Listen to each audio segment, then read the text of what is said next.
Now we are going to discuss about managing the virus के अगर for example viral attack किसी भी plant के ऊपर हो गया है तो उसको किस तरह से उसकी मैनेजमेंट की जा सकती है। तो स्पेशली सबसे पहले तो एक चीज़ ये कि अगर किसी भी प्लांट के ऊपर वायरल अटैक हो जाए तो वो प्लांट कभी भी क्योर नहीं हो सकता। मतलब कि अब आप वायरस से होने से पहले जो हैं वो आप उसको जैसे रेजिस्टेंट वेराइटीज़ वगैरह हैं वो लगा सकते हैं ताकि वायरल अटैक हो ही ना। लेकिन अगर वायरल अटैक हो गया है तो फिर उस प्लांट को क्योर करना जो है वो उस इन्फेक्टेड वायरस से बहुत ही ज़्यादा जो है वो पॉसिबल है ही नहीं, क्योंकि केमिकल कोई भी ऐसा है ही नहीं जो पूरी तरीके से वायरस का इफ़ेक्ट जो है वो ख़त्म कर सके। और टीएमवी जो टोबैको मोज़ेक वायरस है वो भी सेम इसी तरह से है कि अगर वो हो जाए तो उस प्लांट को जिसके अंदर ये हो गया उसको आपको डिस्ट्रॉय ही करना पड़ेगा। आप उसका रिस्क नहीं ले सकते कि जिस पार्ट में वायरल अटैक हुआ है उसको हम हटा दें और बाकी प्लांट रहे, क्योंकि इसका कोई पता नहीं होता कि ये कहीं पे चला गया हो, किसी भी पार्ट के अंदर सिम्टम शो ना हुई नहीं हो। तो इसलिए आपको वो प्लांट को जो है वो वैरायटी को टोटली ख़त्म करना पड़ता है। तो इसके लिए बेहतर ये है कि आप रेजिस्टेंट वैरायटीज़ जो हैं वो यूज़ करें। इसके अलावा जब आपने रेजिस्टेंट वैरायटी यूज़ करनी है तो आपने एक और चीज़ का ध्यान रखना है कि वो बाकी भी जो उस एरिया के अंदर जितनी डिजीज़ वगैरह हैं उनके अगेंस्ट भी उनके अंदर प्रॉपर रेजिस्टेंस हो। इसके अलावा टीएमवी की मैनेजमेंट इस तरह से की जाती है कि आप जो सीडलिंग्स लगा रहे हैं प्लांट जिससे ग्रो करे या जो प्लांट लगा रहे हैं वो टोटली वायरस फ्री हो। आपने वहाँ पे हाइजीन का बहुत ज़्यादा ध्यान रखना है कि कोई भी चीज़ जो है उसमें थोड़ा सा भी किसी भी किस्म का जर्म ना हो, कहीं से कोई रिस्क जो है वो रिस्क फैक्टर आपने किसी भी चीज़ में नहीं रखना। इसके अलावा अगर आप लैब वगैरह में या फिर कंट्रोल जगह पे लगा रहे हैं तो जहाँ पर आपने मट्टी वगैरह यूज़ की है तो वो आपने इस तरह की करनी है कि वो टोटली न्यू हो। जिन ट्रेस के अंदर आप लगा रहे हैं जो सीडलिंग ट्रेस हैं वो टोटली नीट एंड क्लीन हो और न्यू हो, और ग्रोइंग सीडलिंग्स भी टोटली न्यू हो और साफ़ हो।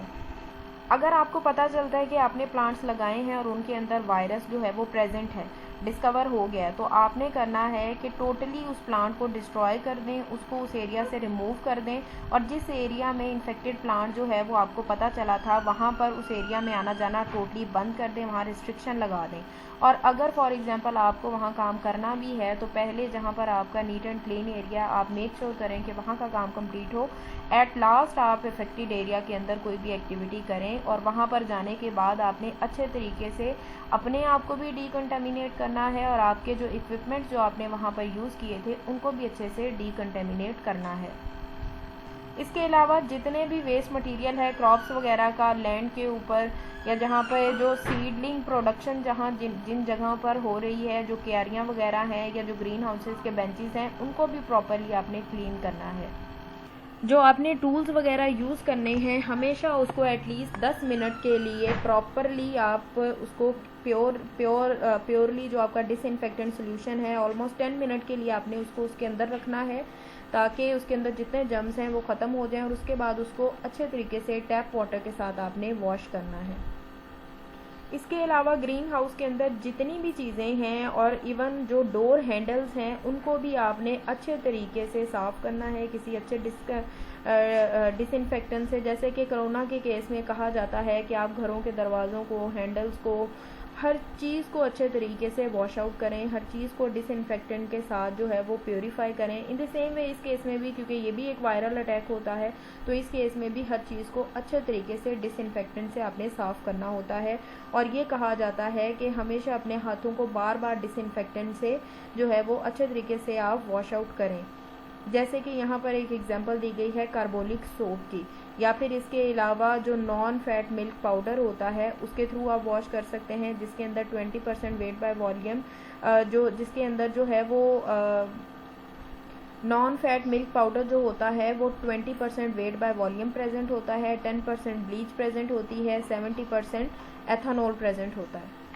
जब भी आप जो है वो किसी भी ऐसे प्रोडक्ट को यूज़ करें जिसके ऊपर जो है वो इन्फेक्शन था या ऐसी जगह पर जाएं तो आपने हमेशा इन डिसइंफेक्टेंट से अपने आप को अच्छे तरीके से डीकंटेमिनेट करना है। और आपने एक चीज़ का मेक श्योर करना है कि जो सोल्यूशन आप यूज़ कर रहे हैं वो आप रेगुलर इंटरवल्स पे, रेगुलर बेसिस पे उनको रीन्यू करें, न्यू सोल्यूशन ला के रखें, क्योंकि हो सकता है कि उसके अंदर भी कोई ना कोई जर्म चला गया हो। तो आपने डेली बेसिस पे जो है वो उसको रिप्लेस करना है। जैसे कि ब्लीच सोल्यूशन है, उसको कहा जाता है कि हर 4 घंटे के बाद रिप्लेस किया जाए। अगर आप ऐसे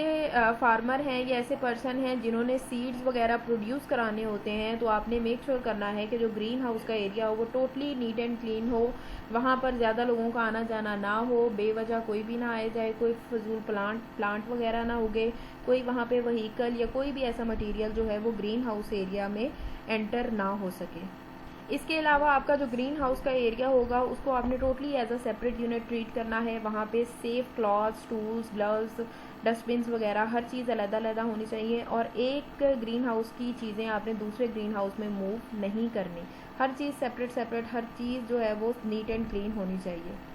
इसके अलावा जो ARCs है, इंडस्ट्रियल क्रॉप यूनिट है, जो कि अफ्रीका के अंदर रस्टनबर्ग के अंदर प्रेजेंट है, यहाँ पर डायग्नोस्टिक लैब्स प्रेजेंट हैं और यहाँ पर जो है वो डायग्नोसिस किए जाते हैं। नर्सिस के लिए और फार्मर्स के लिए यहाँ पर फैसिलिटीज़ जो हैं वो मौजूद हैं। तो ये आपकी वायरस की मैनेजिंग टेक्निक्स थी। तो इस तरह से आप लोगों ने टोबैको मोज़ेक वायरस के बारे में पढ़ा कि